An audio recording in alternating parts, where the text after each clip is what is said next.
নমস্কার। আজকের আলোচনায় আমরা কথা বলবো শীতকালে বাজরিগার পাখির যত্ন নিয়ে। আমাদের লক্ষ্য হলো এই তথ্যগুলোকে সহজ করে আপনাদের সামনে তুলে ধরা। তো চলুন শুরু করা যাক। আমার প্রথম প্রশ্নটা খুব সাধারণ। এই ছোট্ট পাখিগুলোর জন্য শীতকালটা ঠিক কেন এত কঠিন? মানে ওদের তো পালক আছে, তাও এত সমস্যা কেন হয়? প্রশ্নটা শুনতে সাধারণ হলেও এর উত্তরটা কিন্তু বেশ সায়েন্টিফিক। বাজরিগারের মতো ছোট পাখিদের ক্ষেত্রে মূল চ্যালেঞ্জটা হলো ওদের শরীরের সারফেস এরিয়া। মানে ওদের আকারের তুলনায় শরীর থেকে তাপ বেরিয়ে যাওয়ার জায়গাটা অনেক বেশি থাকে। ফলে কি হয়, ওরা খুব খুব তাড়াতাড়ি ঠান্ডা হয়ে যায়। আচ্ছা, তার মানে ওদের শরীরটা একটা ছোট ইঞ্জিনের মতো, যেটা গরম থাকার জন্য সমানে জ্বালানি পুড়িয়ে যাচ্ছে। একদম ঠিক। আর এই কারণে দুটো বড় সমস্যা দেখা দেয়।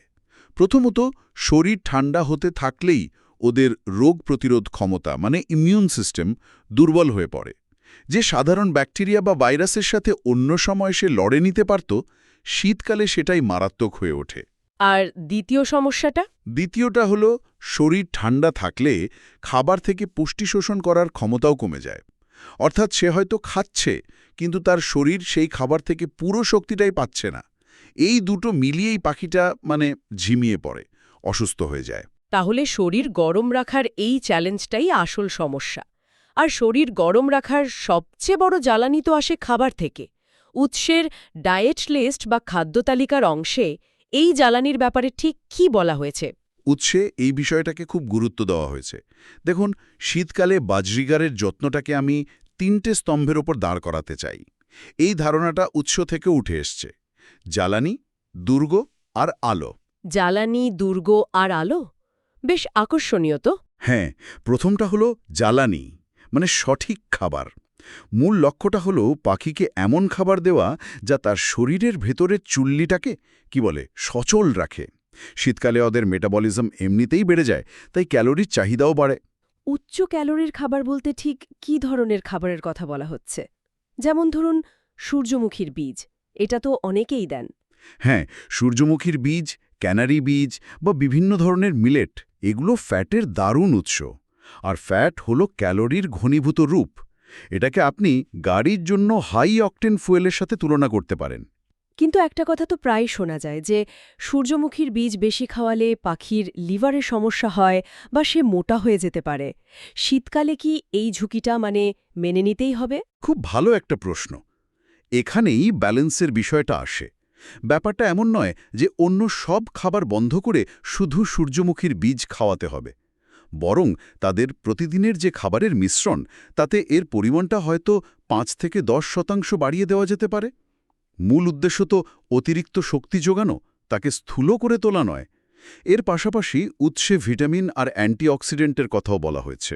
সেটার ভূমিকা কি? এটা কি শুধুই রোগ প্রতিরোধের জন্য একটা বাড়তি বর্মের মতো কাজ করে? মূলত তাই। বিশেষ করে ভিটামিন এ এবং সি ওদের ইমিউন সিস্টেমকে মজবুত রাখে। শীতের সময় এটা একটা অদৃশ্য বর্মের মতোই কাজ করে। তাজা শাকসবজি বা ফল, এগুলো অ্যান্টিঅক্সিডেন্টের ভালো উৎস।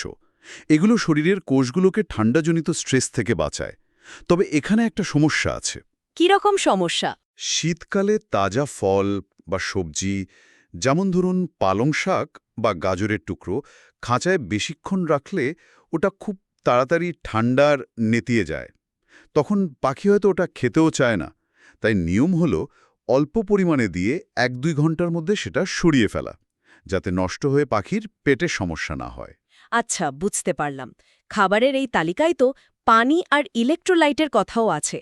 পানি তো একটা সাধারণ ব্যাপার, কিন্তু শীতকালে এর বিশেষত্বটা কি?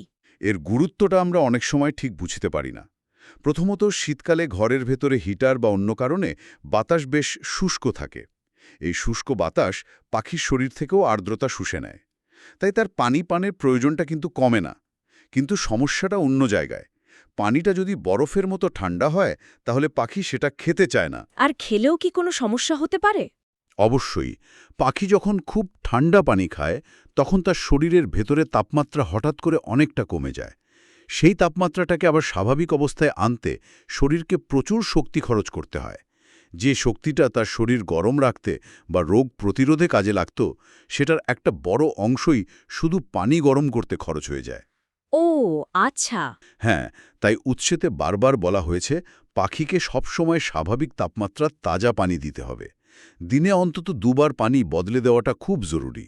তার মানে খাবারের আলোচনা থেকে আমরা প্রথম স্তম্ভ অর্থাৎ জ্বালানি সম্পর্কে একটা পরিষ্কার ধারণা পেলাম। এবার দ্বিতীয় স্তম্ভে আসা যাক, দুর্গ। এটা বলতে কি বোঝানো হচ্ছে? দুর্গ মানে হলো সুরক্ষা। এমন একটা পরিবেশ তৈরি করা যা পাখিকে শীতের সবচেয়ে বড় শত্রু, মানে ঠান্ডা বাতাস থেকে বাঁচিয়ে রাখবে। খাবারের মাধ্যমে আমরা ভেতর থেকে শক্তি দিচ্ছি, আর দুর্গের মাধ্যমে সেই শক্তিটা ধরে রাখছি। উৎসে বলা হয়েছে যে পাখির খাঁচা সরাসরি ঠান্ডা বাতাসের ঝাপটা থেকে দূরে রাখতে হবে। এই সরাসরি বাতাস বা ড্রাফট পাখিদের জন্য এতটা বিপজ্জনক কেন? কারণ এটা একটা সাইলেন্ট কিলারের মতো কাজ করে। আমরা তো আগেই বলছিলাম যে ছোট পাখির শরীর থেকে তাপ খুব দ্রুত বেরিয়ে যায়। এবার ভাবুন, সেই পাখির গায়ে যদি অনবরত একটা ঠান্ডা বাতাসের স্রোত লাগতে থাকে, তাহলে কি হবে? তার শরীর থেকে তাপ অত্যন্ত দ্রুত হারে চুরি হয়ে যাবে। সেই তাপ আবার তৈরি করতে তার শরীরকে এতটাই শক্তি খরচ করতে হবে যে সে অল্প সময়ের মধ্যে ক্লান্ত ও দুর্বল হয়ে পড়বে। আমার এক বন্ধুর বাড়িতে দেখেছিলাম, ওরা খাঁচাটা জানালার পাশেই রাখত যাতে পাখিটা বাইরের দৃশ্য দেখতে পায়। শীতকালে এটা তো তাহলে খুবই ঝুঁকিপূর্ণ একটা ব্যাপার। মারাত্মক ঝুঁকিপূর্ণ। আমার একটা ঘটনা মনে পড়ছে। একটা পাখির খাঁচা জানালার খুব কাছে রাখা ছিল। পাখিটা সারাদিন ঝিমাতো, খাওয়া দাওয়া প্রায় ছেড়েই দিয়েছিল। পরে শুধু খাঁচাটা ঘরের এমন এক কোণায় সরিয়ে আনা হলো যেখানে সরাসরি বাতাস লাগে না। আপনি বিশ্বাস করবেন না, ২-৩ দিনের মধ্যেই পাখিটা আবার আগের মতো চনমনে হয়ে উঠল। এই ছোট্ট পরিবর্তনটাই ওর জীবন বাঁচিয়ে দিয়েছিল। দারুণ উদাহরণ। তার মানে রাতের বেলা খাঁচাটা একটা মোটা কাপড় দিয়ে ঢেকে দেওয়াটা ভালো অভ্যাস। খুব ভালো অভ্যাস। তবে অবশ্যই খেয়াল রাখতে হবে যেন বাতাস চলাচলের জন্য একটা দিক কিছুটা খোলা থাকে। পুরোপুরি বন্ধ করে দেওয়া যাবে না। ও আচ্ছা, তার মানে ঠান্ডা পানি খাওয়াটাও অনেকটা সরাসরি ঠান্ডা বাতাসের মতো শরীরের ভেতর থেকে শক্তি কেড়ে নেয়। একদম। আপনি দুটো বিষয়কে খুব সুন্দরভাবে কানেক্ট করেছেন। দুটো ক্ষেত্রেই শরীরকে তার জমানো শক্তি খরচ করতে হচ্ছে শুধু তাপমাত্রা ঠিক রাখার জন্য, যা দিয়ে সে অন্য অনেক জরুরি কাজ করতে পারত। এটাই হলো দুর্গ তৈরির মূল উদ্দেশ্য, শক্তির অপচয়টা রোধ করা।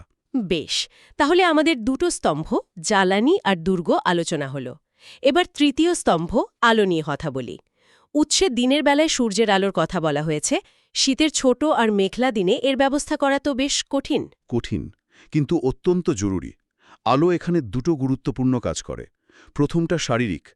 সূর্যের আলো পাখির ত্বকে লাগলে তার শরীর প্রাকৃতিক ভিটামিন ডি তৈরি করে। এই ভিটামিন ডি ক্যালসিয়াম শোষণের জন্য অপরিহার্য। ক্যালসিয়াম ছাড়া পাখির হাড় দুর্বল হয়ে যায়। আর দ্বিতীয় কাজটা কি, মানসিক কিছু? দ্বিতীয়টা মূলত মানসিক এবং আচরণগত। প্রাকৃতিক আলোর একটা চক্র থাকে, সকাল, দুপুর, বিকেল। এই চক্রটা পাখির দেহঘড়ি বা বায়োলজিক্যাল ক্লককে ঠিক রাখে। দিনের আলোয় তারা সক্রিয় থাকে, খেলা করে, খায়, আর সন্ধ্যা নামলে তারা বোঝে যে এবার বিশ্রামের সময়। এই স্বাভাবিক চক্রটা তাদের মানসিক স্বাস্থ্যের জন্য খুব দরকারি। কিন্তু আমাদের মতো যারা ফ্ল্যাটে থাকি তাদের জন্য তো সরাসরি রোদ পাওয়া মুশকিল। সেক্ষেত্রে কি করা যেতে পারে? এটা একটা খুব বাস্তব সমস্যা। সমাধান হলো দিনের বেলা অন্তত কয়েক ঘন্টার জন্য খাঁচাটাকে ঘরের সবচেয়ে আলোকিত জায়গায় রাখা। জানালার পাশে হতে পারে? হ্যাঁ, তবে অবশ্যই খেয়াল রাখতে হবে যেন কাঁচ বন্ধ থাকে আর সরাসরি ঠান্ডা বাতাস না আসে। আর যদি একদমই রোদ না পাওয়া যায়, তাহলে আজকাল পাখিদের জন্য বিশেষ ফুল স্পেকট্রাম লাইট পাওয়া যায়। তবে সেটা এই আলোচনার বাইরে। মূল কথা হলো পাখিকে অন্ধকারে ফেলে রাখা যাবে না। তাহলে পরিবেশের দিক থেকে মূল কথা হল ঠান্ডা থেকে সুরক্ষা, সঠিক তাপমাত্রার পানি এবং প্রাকৃতিক আলোর সমন্বয়। উৎসের শিরোনামে একটা উইন্টার ওয়ার্নিং বা শীতকালীন সতর্কবার্তার কথা বলা আছে। এর মানে হল এই বিষয়গুলোতে সামান্য অসতর্কতাও বড় বিপদ ডেকে আনতে পারে। হ্যাঁ, এবং উৎসটি এই বিষয়ে কোনোরকম নরম মনোভাব দেখায়নি। সতর্কবার্তাটা খুব স্পষ্ট। সঠিক যত্ন না নিলে পাখির মৃত্যু পর্যন্ত হতে পারে। অনেক পালক, বিশেষ করে যারা নতুন, তারা ভাবেন ও তো ঘরের ভেতরেই আছে, ওর আর কি হবে। কিন্তু এই ধারণাটা যে কতটা ভুল, সেটাই এই সতর্কবার্তায় বলা হয়েছে। উৎসে কিছু বেশ অদ্ভুত শব্দ ব্যবহার করা হয়েছে, যেমন স্বাস্থ্য ব্যথা এবং হাড় বিষণ্ণতা। এগুলো তো আক্ষরিক অর্থে কিছু বোঝায় না। আপনার কি মনে হয় এর মাধ্যমে ঠিক কি বোঝাতে চাওয়া হয়েছে? এই শব্দগুলো সম্ভবত অন্য কোনো ভাষা থেকে আক্ষরিক অনুবাদের ফল, কিছুটা বিভ্রান্তিকর। তবে এর পিছনের ভাবনাটা বোঝা জরুরি। স্বাস্থ্য ব্যথা বলতে সম্ভবত সাধারণ শারীরিক অসুস্থতা বা যন্ত্রণা বোঝানো হয়েছে। ঠান্ডার কারণে পাখির পেশি বা গাঁটে ব্যথা হতে পারে, সে এক জায়গায় চুপচাপ ফুলে বসে থাকতে পারে, এই সবই এর লক্ষণ। আর হাড় বিষণ্ণতা, এটা তো আরও অদ্ভুত লাগছে শুনতে। হাড় বিষণ্ণতা শব্দটা সত্যি অস্বাভাবিক। এর ভেতরের অর্থ হতে পারে দুটো জিনিস। এক, ঠান্ডার কারণে পাখির হাড়ের পুরনো কোনো সমস্যা, যেমন আর্থ্রাইটিস, বেড়ে যাওয়া। অথবা দুই, পাখিটা এতটাই নিস্তেজ, নিষ্ক্রিয় ও বিষণ্ণ হয়ে পড়া যে তার শারীরিক ভঙ্গিতেও তার প্রভাব পড়ছে। সে হয়তো ডানা ঝাপটাচ্ছে না, লাফালাফি করছে না, যার ফলে তার পেশি আর হাড় দুর্বল হয়ে পড়ছে। আর শ্বাসকষ্টের কথাটাও ছিল। হ্যাঁ, শ্বাসকষ্ট তো খুবই সাধারণ একটি সমস্যা। ঠান্ডা আর শুষ্ক বাতাস খুব সহজে পাখির শ্বাসতন্ত্রের সংক্রমণ ঘটাতে পারে, যা থেকে নিউমোনিয়ার মতো মারাত্মক রোগও হতে পারে। তার মানে এই লক্ষণগুলো দেখার জন্য অপেক্ষা করাটা একদমই বোকামি। বিপদ আসার আগে ব্যবস্থা নিতে হবে। ঠিক তাই। এই সতর্কবার্তাটির মূল উদ্দেশ্যই হল প্রতিরোধকমূলক ব্যবস্থা নিতে উৎসাহ দেওয়া। আমাদের এই তিনটে স্তম্ভ, জ্বালানি, দুর্গ আর আলো, যদি ঠিকমতো বজায় রাখা যায়, তাহলে এই বিপদগুলো এড়ানো সম্ভব। দারুণ। তাহলে আজকের পুরো আলোচনাটাকে যদি এক জায়গায় আনি, তাহলে আমরা বাজরিগার পালকদের জন্য একটা সহজ কিন্তু শক্তিশালী কাঠামো পেলাম। প্রথমত, জ্বালানি, অর্থাৎ উচ্চ শক্তিসম্পন্ন এবং ভিটামিনযুক্ত খাবার। দ্বিতীয়ত, দুর্গ, অর্থাৎ ঠান্ডা বাতাস থেকে সুরক্ষিত একটি উষ্ণ আর নিরাপদ পরিবেশ। আর তৃতীয়ত, আলো, অর্থাৎ দিনের বেলায় পর্যাপ্ত প্রাকৃতিক আলো, যা তাদের শারীরিক ও মানসিক স্বাস্থ্যের জন্য অপরিহার্য। একদম। এই তিনটে বিষয় মাথায় রাখলে শীতকালটা আর ভয়ের কারণ থাকবে না।